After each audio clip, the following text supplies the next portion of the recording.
ہمارے channel AGO official کو subscribe کریں اور نئی اپڈیٹس کے لیے گھنٹی کے بٹن کو ضرور دبائیں۔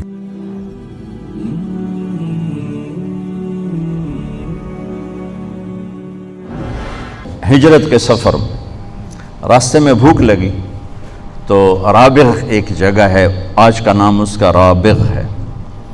وہاں ایک خیمہ ملا، وہاں ایک بڑھیا بیٹھی تھی، تو اس سے کہا ماں جی ہم مسافر ہیں، کچھ کھانا مل جائے گا، ہم پیسے دیں گے۔ انہوں نے کہا بیٹا کھانا کہاں سے آیا، قحط کا زمانہ ہے، تو ہم تو مہمانوں سے پیسے نہیں لیتے، لیکن ہمارے پاس کچھ ہے ہی نہیں کھلانے کے لیے۔ تو آپ نے فرمایا یہ جو بکری کھڑی ہے اس کا میں دودھ نکال لوں؟ وہ کہنے لگی اس بکری میں تو جان ہی کوئی نہیں، صرف ماس، صرف وہ ہڈی اور کھال ہے، گوشت ہے ہی کوئی نہیں، اور یہ بیمار تھی لہذا یہ چرنے بھی نہیں گئی، تو کہاں سے دودھ نکالو گے؟ کہا اجازت دے دیں اگلا میرا کام کا تو کر لو۔ تو اب چونکہ عرب کی زلزلہ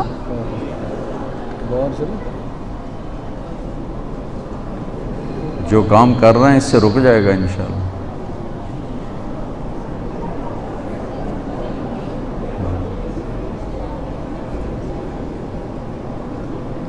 لا الہ الا انت سبحانک انی کنت من الظالمین۔ پڑھیں لا الہ الا انت سبحانک انی کنت من الظالمین، لا الہ الا انت سبحانک انی کنت من الظالمین، لا الہ الا انت سبحانک انی کنت من الظالمین، لا الہ الا انت سبحانک انی کنت من الظالمین، لا الہ الا انت سبحانک انی کنت من الظالمین۔ رک گئے؟ رک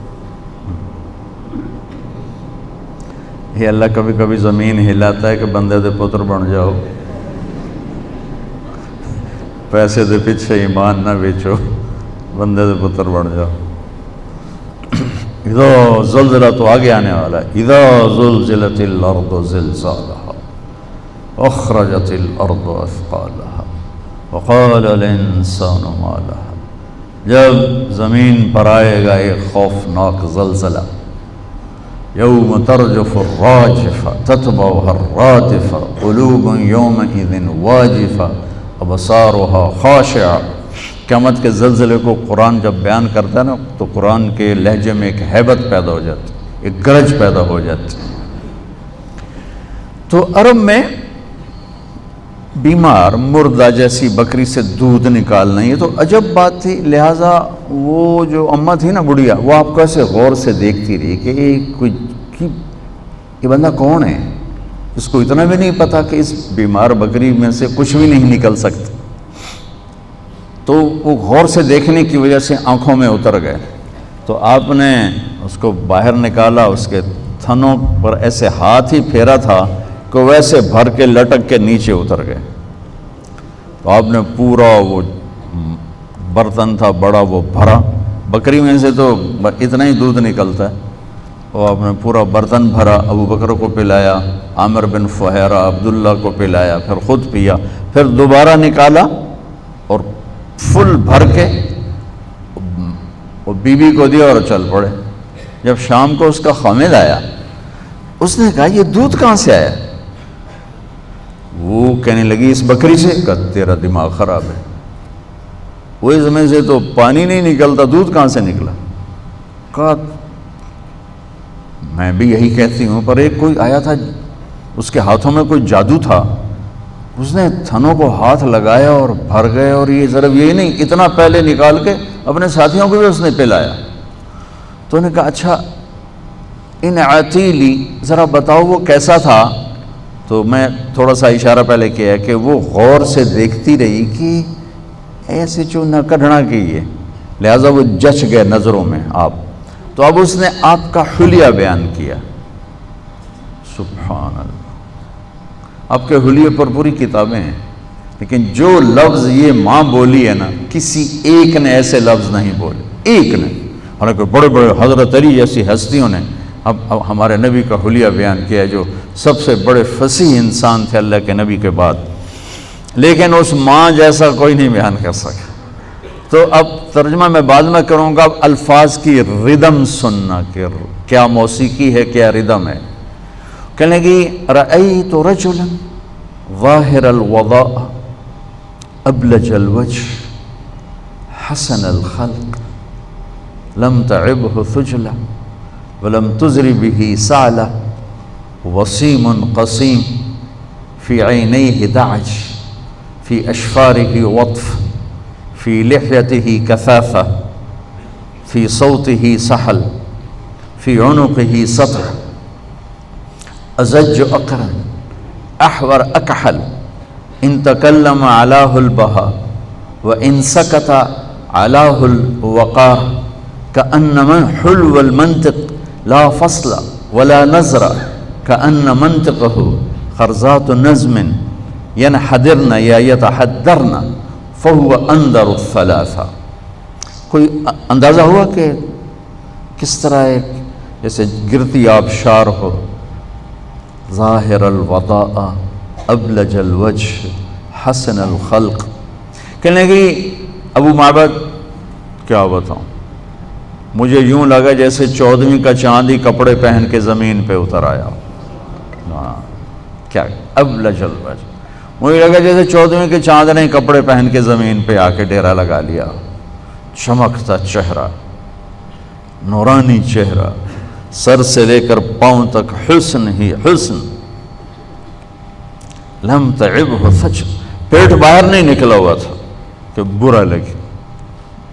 میرے نبی کو بڑے پیٹ والا اچھا نہیں تھا۔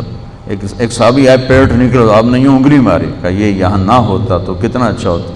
آپ کھبے پاسے تھے، پیٹ سجے پاسے، آپ سجے پاسے تھے، پیٹ کھبے پاسے، تو ڈاکٹر یہ ایڈا موٹا ہوئے تو اس علاج کی کرنا مریضوں کو۔ تم تو بندے کی طرح کھایا کرو، تاکہ تمہاری چربی نکلی ہوگی تو تم کیا علاج کرو گے۔ ایک ڈاکٹر کے پاس میں تو گیا تھا کسی اور کام کے لیے، تو وہاں ایک ڈاکٹر کے پاس رش بہت تھا۔ میں نے کہا یہ کون ڈاکٹر ہے اتنا رش ہو؟ تو خیر وہ میں نے اندر اپنا نام، میں نے کہا جو صرف ملنا ہے میرا نام بتا دو۔ وہ فوراً باہر آ گئے۔ میں نے کہا ڈاکٹر صاحب پہلے اپنا علاج تھا کرو، پیٹ سجے پاسے آپ کھبے پاسے ہو، تو اسی کی علاج کرنا ہے مریضوں کا۔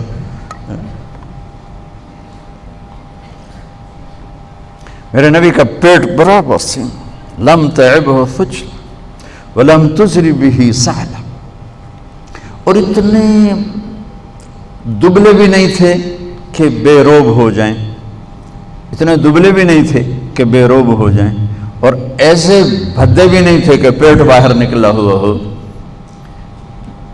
فی عینیہ دعج، آنکھیں بڑی خوبصورت۔ میرے نبی کی آنکھوں کے بارے میں کتنے الفاظ ہیں؟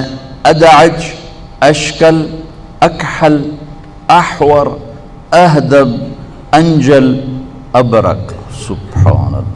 اور 7 لفظوں کا ایک مطلب ہے کہ کائنات میں ایسی حسین آنکھ اللہ نے کسی کی نہیں بنائی تھی۔ اب کی آنکھوں میں آنکھیں ڈال کے کوئی دیکھ نہیں سکتا تھا۔ آپ یوں دیکھا کرتے تھے اپنے ساتھ، ایسے یوں نہیں دیکھتے، ایسے دیکھتے تھے۔ کبھی کبھی جب آپ ایسے آنکھ اٹھاتے تھے، پھر آگے بیٹھنے والے سب ایسے ہوتے تھے، ایسے نہیں دیکھ سکتے تھے آنکھ۔ صرف 2 آدمی آپ کو دیکھ سکتے تھے اس وقت، ایک ابو بکر اور ایک عمر، بس باقی کوئی نہیں آنکھیں ڈال سکتا تھا۔ 7 لفظ ہیں۔ فی عینیہ دعج، موٹی آنکھ تھی اور پتلی سیاہ تھی، سفیدی سفید تھی، باقی بھی جوڑ دوں۔ اشکل، سرخ دھاریاں، سرخ ڈورے، سرخ لکیریں تھیں، اور لمبی آنکھ تھی۔ احور، سیاہ پتلی۔ ادعج، موٹی۔ اکحل، سرما لگا ہوا۔ اہدب، پلکوں کے بال بڑے لمبے، بہت لمبے۔ یہ میرے نبی کی آنکھوں کا حسن ہے جو مختلف صحابہ نے بیان کیا، تو میں نے وہ سارا اکٹھا کر کے آپ کو بتا دیا، لیکن ماں جی نے کہا فی عینیہ دعج، اس لفظ دعج میں اس نے یہ ساری صفات کو اکٹھا کر کے بتایا کہ ان کی آنکھیں ایسی خوبصورت تھیں، فی اشفارہ وطف، ان کی پلکیں بڑی دراز تھیں، فی صوتہ سحل، آواز میں ایک پکڑ تھی، آواز دل کو پکڑتی تھی، دل کو کھینچ لیتی تھی۔